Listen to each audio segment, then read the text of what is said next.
혹시 여러분 중에 사시다가 뼈가 어긋났는데 수술하지 않고 의사가 딱 보더니 촥 해가지고 어긋난 뼈가 맞추어진 경험을 해보신 적이 있으신 분이 아마 이 자리에 계실 것입니다.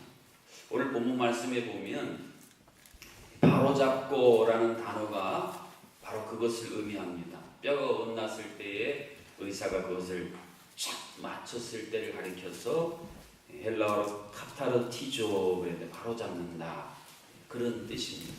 그리고 이 뜻은 또 하나의 뜻이 있는데, 복음서에 보면 제자들이 해변가에서 그물을 이렇게 손질하고 있는 모습인데 그것을 똑같은 단어를 쓰고 있습니다. 여러분 그물질 해보신 분 알겠지만 그물질 하다 보면은 거기 고기만 잡히는 게 아니라 막 이상한 것들이 막 들어와서 그거 손질하다가 그물이 이렇게 쭉 찢어질 때가 있습니다. 그러면은 그물이 찢어지면은 고기를 잡아봤자 고기들이 그 사이로 다 도망가니까 찢어진 것을 꿰매고 해서 원래대로 잘 만들어 놓는다. 이것이 오늘 본문에 나오는 바로잡고라는 뜻입니다. 우리도 신앙생활을 하다 보면 바로 잡아야 할 것들이 있다 없다? 있어요. 그것은 우리들 주변에 있는 하나님의 성도들에게도 있고 또 누구에게도 있을까요? 누구에게? 나에게 있다. 이 두 가지 사실을 오늘 본문이 짧은 한 구절에 굉장히 중요한 교훈을 우리에게 들려주고 있습니다. 요즘에는요, 길거리 가다가 막 담배 피는 중학생들 보고 뭐라 그러면 막 대들고 막 어떤 애는 심지어는 막 폭력적으로 나오니까 아예 요즘 사회는 그냥 너는 너대로 살아라, 나는 나대로 산다, 이것이 이제 시대적인 분위기가 되어버려서 우리들 주변에 막 잘못되고 뼈가 어긋나고 구멍난 사람들에 대해서 우리가 사실은 무관심한 채로 살는 경우가 참 많이 있습니다. 그런데 하나님께서는 믿음의 형제들에게 그렇게 살면 안 된다라는 말씀을 우리에게 들려주고 있습니다. 자, 왜 그럴까요? 우리가 예수 그리스도 안에서 한 믿음 생활하는 교회에 사랑하는 성도님들은 한번 따라주세요. 한 몸의 지체, 한 가족. 네, 성경은 분명히 말씀하기를 우리는 남이 아니에요. 선거 때 되면 어느 지방에서 우리가 남이가 그래서 막 표를 몰아주는데 우리는 남이 아니라 예수 그리스도를 머리로 하는 한 몸의 지체이기 때문에, 여러분 뼈가 골절된데 그냥 그대로 골절된 대로 다니는 분 계세요? 아니에요. 병원을 가는 데서 빨리 이것을 바로잡는 것처럼 우리 교회 안에서 함께 신앙생활하는 우리는 한 몸의 지체이고 또 하나님 아버지를 모시는 예수 그리스도의 혈통을 이어받은 한 가족이기 때문에 어떻게 해서든 이것을 치료해야 된다. 바로잡는다라는 말은 좀 한국적 어감에서 잘못된 이 생각이 나오신, 쉽게 말하면 빨리 치료를 해줘야 된다, 그런 이야기입니다. 자, 그런데 우리가 치료하는 방법이 중요하다는 겁니다. 종종 매스컴에 보면 엉터리들이 막 치료, 얼마 전에 우리 의사도 아닌 어떤 무슨 의료기구 되는 사람이 수술해가지고 사망한 사건 여러분 보셨죠? 함부로 하다가는 도리어 더 큰 부작용이 나기 때문에 잘못된 것들을 바로잡으려면 어떻게 해야 될까? 이것에 대해서 우리가 잘 생각을 하고 해야 된다는 겁니다. 그렇지 않으면 그 부작용 때문에 더 상처가 더 나고 상처가 더 심해지기 때문이에요. 여러분 자녀들 양육해 보신 분들은 다 그런 경험이 있으실 거 아닙니까? 우리 부모님 입장에서는 자녀가 잘 되라고 교훈하고 홍해한다고 했는데 그것을 받아들이는 자녀는 부모의 사랑과 부모의 마음은 다 모르고 그냥 자기 귀에 들린 그것 때문에 더 빗나간 경우들이 참 많이 있거든요. 자, 그럼 우리가 어떻게 믿음 생활하다가 우리 눈에 보이는 저래서는 안 되는데 저렇게 하면 안 되는데 그런 일이 있을 때 어떻게 해야 되는가? 오늘 본문에 보면 먼저 이러한 일들을 행할 첫 번째 중요한 방법이, 형제들아 사람이 만일 무슨 범죄한 일이 드러나거든, 그 다음에 보면 신령한 너희는, 자 그래서 신령한 너희는 한번 따라해 보시겠어요? 신령한 너희는. 자, 우리가 잘못된 우리 형제들 성도들 또 가족의 내 아내 남편 자녀를 잘 올바르게 하려면 먼저 첫 번째 중요한 방법이 우리가 신령한 자가 되어야 된다 그런 말이에요. 신령한 자가 되지 않고 신령의 반대는 이 갈라디아에서 뭡니까? 육체적인 생각과 육체적인 방법을 가지고 접근하면 실패라는 거예요. 그래서 우리가 잘못된 것들을 바로잡고 망가진 것들을 온전하게 치료하고 회복하려면 우리가 먼저 신령한 자가 되어야 된다는 거예요.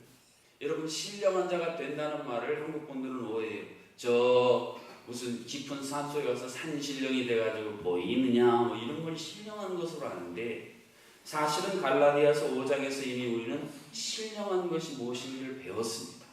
자, 갈라디아서 5장을 공부하신 분들, 신령한 게 뭐가 신령한 거예요? 자, 성령의 인도를 받고 성령의 열매를 맺는 자. 네. 내가 생각하는 것도 판단하는 것도 말하는 것도 대하는 것도 내 생각이나 내 기분 감정에 따라서 하면 안 된다는 것입니다. 우리는 많은 경우에 뭘 바로잡으려고 할 때에 자꾸 내 기분과 감정의 기준에 따르기 때문에 실패하는 거예요. 우리는 하나님의 사람들은 철저히 성령님의 인도하심을 따라서 이 일들을 행해야 나도 살고 상대방도 사는 거예요. 그렇지 않으면 말한 나는요, 그를 더 깊은 실족감에 빠뜨려서 죄짓고요, 들은 사람은 더 상처받아서 더 깊은 늪에 빠져서 둘 다 망가지는 경우가 한국교회에 얼마나 많은가.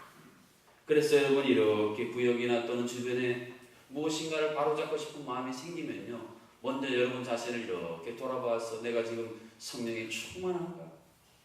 아니면 내 기분 감정에 충만한가? 그것을 잘 분별하셔야 돼요. 그래서 성령의 인도함이 아니라 내 기분 감정에 따라서는 막 그것을 얘기하려고 그러면 입을 닫으셔야 돼요. 여러분도 죄짓고 그거 듣는 사람은 평생 가슴에 상처를 입은 경우가 너무너무 많아요. 제가 제중학교에서 목회한 지가 그리 길지 않지만요, 저에게 와서 하소연하는 분이 많아요. 목사님, 아무개 어떤 분이 모시고 오던 이거 한마디 말 때문에 너무 힘들대요. 죽고 싶은 만큼 힘들대요. 내 사정과 형편은 하나 생각 안 하고 그냥 자기 눈에 거슬리니 그냥 당신의 기분과 감정이 폭발해가지고 한마디 그냥 훅 던지고 가는데 크게 가슴에 꽂혀가지고 교회 나오기도 힘들고 너무 힘들다고. 여러분, 내 몸의 한 부분이고 우리 가족입니다. 이것을 생각 안 하고 내 기분과 감정에 따라서 말하고 판단하면요, 큰 상처만 남는 것입니다. 그래서 오늘 바로잡으려면 우리가 신령한 자가 되어야 된다.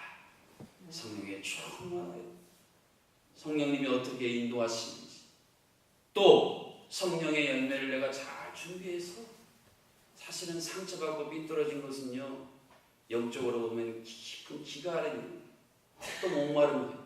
그들에게 우리가 성령의 생수를 들고 가고 성령의 열매를 가져와서 그렇게 해서 회복시키라. 이게 첫 번째 바로잡는 방법입니다. 두 번째는 그 바로 이어나오는 거예요. 신령한 너희는 온유한 심령으로 그러한 자를 바로잡으라라고 말씀하고 있습니다.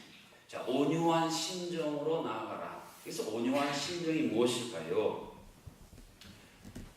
예수님이 오셔서 보여주신 모습이 온유한 모습입니다.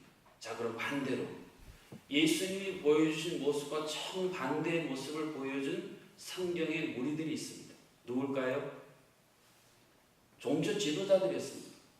예수님이 그렇게 책망하고 비판했던 종교 지도자들은 쉽게 예를 들면 가늠하다 현장에 잡힌 여인을 끌고 옵니다.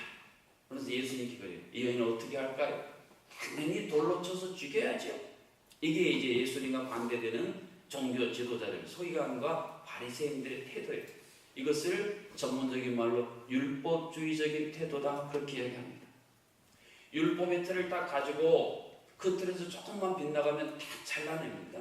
가차없이 흉보를 가해요. 가차없이 돌을 던지고 죽여서라도 해결하려는 게 이게 율법주의예요. 근데 예수님은 오셔서 그것이 아니다라는 것을 본인 스스로 다 보여주셨어요. 그러면서 간호한 현장에 잡힌 여인을 너희 중에 죄 없는 자가 돌로 먼저 쳐라. 위대한 새로운 사랑의 법을 보여주시고 그 여인을 살려주지 않습니까? 근데 예수님이 이렇게 하시려고 그냥 말씀만 하신 게 아니에요. 결국 이 여인뿐 아니라 모든 세리, 예수님이 제자로 부르셨던 세리들, 또 그 당시에 여러 가지 손가락질 당하고 소외계층에 있던 사람들을 예수님이 다 품어주셨는데, 그것은 예수님이 장차 십자가에서 모든 고난과 아픔과 죽음까지 당하셔서 이 모든 것을 행해 주시는 분이기 때문에 그렇게 행하셨어요. 그러면서 우리에게도 너희들도 이렇게 하라라고 친히 본을 보여주셨다는 것입니다. 그래서 온유한 심정으로 하라는 말을 율법주의에 대조되는 말로 하면 복음적으로 하라라는 말씀입니다. 여러분, 율법과 복음은 엄청난 차이가 있습니다. 결국 율법은 사람을 쓰러뜨리고 넘어뜨리는 것이지만 복음은 어떻게 해서든지 사람을 살리고 세우는 것입니다. 여러분, 우리가 무엇인가를 책망하고 무엇인가를 바로잡으려고 하는 그 최종 종착역이 무엇인지를 분별할 필요가 있어요. 여러분, 결국 우리가 그 사람을 살리고 세우려고 하는 것인지, 아니면 무너뜨리고 실족케 하는 것인지, 이것을 우리가 분별하지 못하고 행하기 때문에 오늘 너무 많은 사람들이, 여러분 주변에 그런 분들 많이 보지 않았어요? 신앙생활 잘하다가 지금은 신앙생활 안 해요. 왜? 교회에서 상처받았어요. 교회 성도들, 그냥 성도도 아닌 충직자들에게 상처받아서 아예 교회의 문을 닫고요, 하나님으로부터 떠난 사람을 저는 많이 봤습니다. 예수님 그러셨잖아요. 그렇게 하지 마라. 사랑하는 성도 여러분, 오늘 우리가 이 땅을 살아가면서 그냥 무관심한 채로 살아도 안 되고, 그들을 또 해야 되는데, 잘 해야 되는데, 그러려면 오늘 갈라디아서를 통해 두 가지 중요한 방법을 우리에게 말씀해 주셨습니다. 하나는 한번 따라해 보실까요? 신령한 너희는 성령이 충만한 것, 성령의 인도하심을 따라, 또 성령의 세미한 음성의 귀를 기울이고 행하면 백이면 백 살아나게 돼 있다는 것. 또 하나는 온유한 심정으로.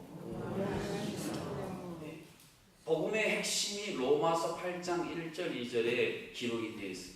저도 초등학교 때부터 예수를 믿고 교회를 다녔는데 늘 율법에 시달리며 살다가 이 로마서 8장 말씀을 듣고 비로소 복음이 무엇인지를 깨닫고 복음의 능력으로 먼저 제 자신이 자유해지고 주변에 이런 율법으로 시달린 많은 사람들을 자유케 하는 사역을 행할 수 있었어요. 로마서에 뭐라고 했습니까? 그러므로 그리스도 예수 안에 있는 자에게는 뭐가 없어요? 정죄함이 없어요. 그 이유가 뭐예요? 따라서 이는 생명의 성령의 법이, 생명의 성령의 법이, 네, 그게 주예요. 여기도 보면 성령의 법이라고 하요. 성령에 충만해야 된다는 거예요.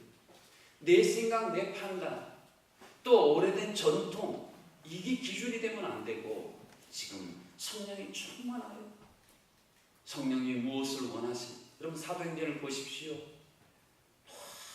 성령의 인도하심을 교회가 따랐어요. 선교사를 바울과 바나바를 보내는 것도, 안디옥교를 보내는 것, 또 복잡한 문제를 해결하는 법을 정하는 것도 다 성령의 인도하심을 따라서 했어요. 그랬을 때 교회가 평안하고 환난과 핍박 중에도 크게 번성했어요. 그런데 사람의 소리가 높아지고요, 사람의 기준이 되고, 그렇게 되면요 교회가 완전히 망가져 버렸어요.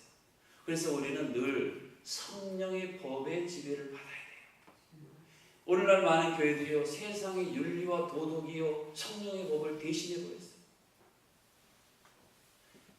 공자의 이야기가, 부처의 이야기가요 오늘 교회의 기준이 되어버렸어요. 예수님이 참 가슴 아프네요. 여러분, 이름은 교회인데요, 가만히 교회에서 되어진 일을 보면 다 공자의 유교, 권선징악, 또 샤머니즘, 이런 게 교회를 막 차지해버렸어요. 여러분, 구약시대 교회가 그랬어요. 그래서 하나님의 선지자들을 통해서 계속 말씀하십니다. 이제 그런 상태로 아무리 예배 드려봐, 나 이제 싫다, 좀 그만 좀 해봐. 여러분, 성령의 법이 내 마음에 가득 찼는지, 성령의 법이 우리 가정에 가득 채워져 있는지, 성령의 법이 우리 교회를 움직이고 있는지, 이것을 잘 분별하실 수 있기를 주님의 이름으로 축복합니다. 그 다음에 생명이 생명. 여러분, 율법은 죽이는 것입니다. 율법은 계속 정죄감을 불어넣어서 죽이는 겁니다. 여러분, 일제 때 우리 민족이 얼마나 힘들었습니까? 그런데 이 애국 지사들, 독립투사들 잡아다가 고문한 걸 여러분 아시죠? 얼마나 지독하게 고문을 했는지.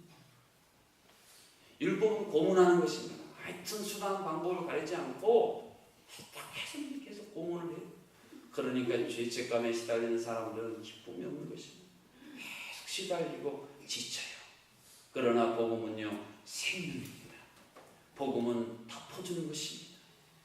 복음은 가려주는 것입니다.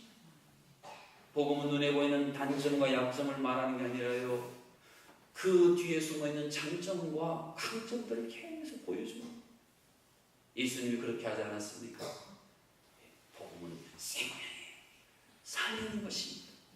자, 그러면 내 안에 바로잡을 것들이 보일 때, 또 내 주변에 사랑하는 가족들, 성도들 가운데 보일 때, 우리는 늘 생명의 성령의 법으로 다가가고, 그래서 정말 그들의 잘못된 것들이 회복되는 것을, 질병들이 치유되는 것을 바라보는, 이것이 바로 이 시대의 그리스도인들이 가져야 할 중요한 삶의 지침이다. 이것이 이제 생활의 중요한 실천을 말하는 갈라디아서 6장 첫 구절의 소중한 교훈의 말씀입니다. 이런 놀라운 회복이 우리 모두 가운데 있어지기를 주님의 이름으로 축복합니다. 이 시간 주신 말씀 가지고 함께 기도합니다.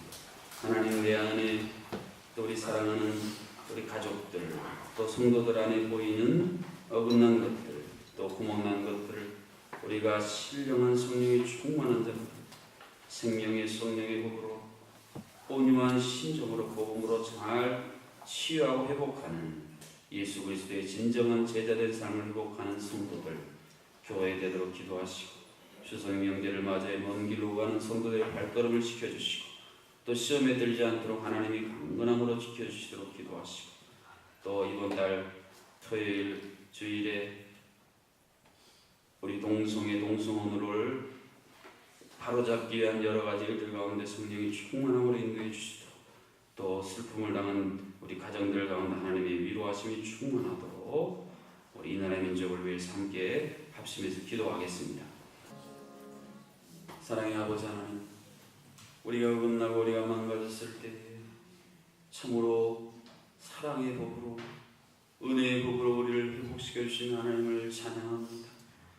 그런데 우리는 내 자신을 향해서, 우리 사랑하는 가족과 성도들을 향해서 그렇게 하지 못하고 철저하게 예수님 시대의 서기관과 바리새인들처럼 율법주의로 내 생각으로, 내 육신의 주요 기분과 감정에 따라 대함으로 말미암아 내 자신은 점점 정죄감에 시달리고 우리 주변의 소중한 사람들을 상처에 빌 때가 너무나 많았습니다. 주여, 어리석은 저희들을 용서하여 주시옵소서. 우리 안에 생명이 가득한 이들을 돌아보게 하시고 사람을 살리고 세우는 귀중한 사명을 맡겨주셨사오니 생명의 충만한 생수가 흐르게 하여 주시옵소서. 주여, 세상의 윤리와 도덕의 법이 아니라, 주여, 전통과 인간의 생각의 법이 아니라 성령의 법의 지배를 따라 살아가는 성령의 사람들이 되게 하여 주시옵소서. 그리하여 우리가 만나는 사람마다, 우리가 아버지 하나님 사랑으로 건면하는 사람들마다 죽음의 자리에 일어나고 방황하는 자리에서 죽게로 돌아오는 놀라운 천국 잔치가 벌어지도록 주여 함께하여 주시옵소서.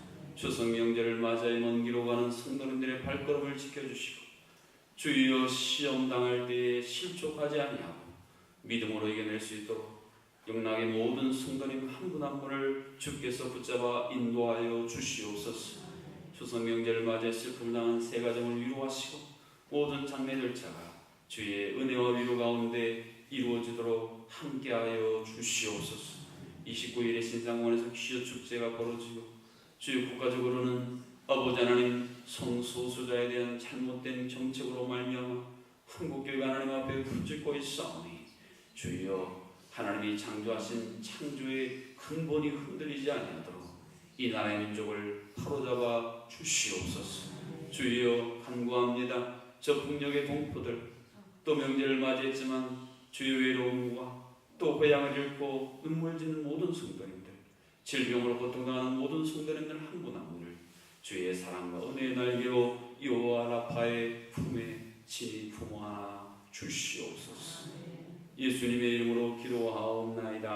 아멘. 이제는 어그러지고 망가진 우리를 치료하시기 위해 이 땅에 오셔서 십자가에서 생명까지 내어주신 우리 주 예수 그리스도의 은혜와 늘 긍휼과 자비로 우리를 품어주시고 우리를 회복하여 주시는 여호와 라파 하나님의 크신 사랑하심, 또한 하루하루 살아가면서 생명의 성령의 법에 따라 살아가도록 우리 가운데 역사하시는 성령 하나님의 교통하심이 새벽의 모든 성도님들 가운데, 남은 모든 추석명절 가운데, 또한 슬픔을 당한 모든 유족들 가운데 이제로부터 영원토록 함께하여 주시기를 간절히 축원하옵나이다. 아멘.